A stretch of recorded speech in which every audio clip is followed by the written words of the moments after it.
ये छोटे सब्जी ये छोटे सब्जी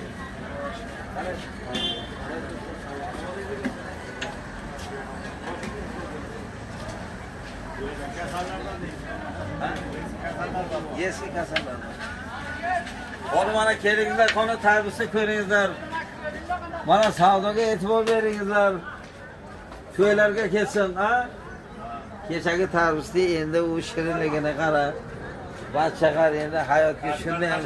Voy, shunchalik ham shirin bo'ladi. Nimani? Qarshani endi mana hoji keldi, endi tozamizdan nasib qilsin. O'zim bilan bir pura qilib o'rtay, o'zlariga ta'minlayman. Yonasin. Mana xalqning mehmonlarni mana sharbi bilan ta'minlayapti. Qovunlarni qarang. Bunday qovunlar olib kelmabdi. Bu qovunning shirinligini qarang. Bu agar shirin bo'lmasa bu zamirni qarada, shuncha zamir yopishadimi? Ko'rgan endi.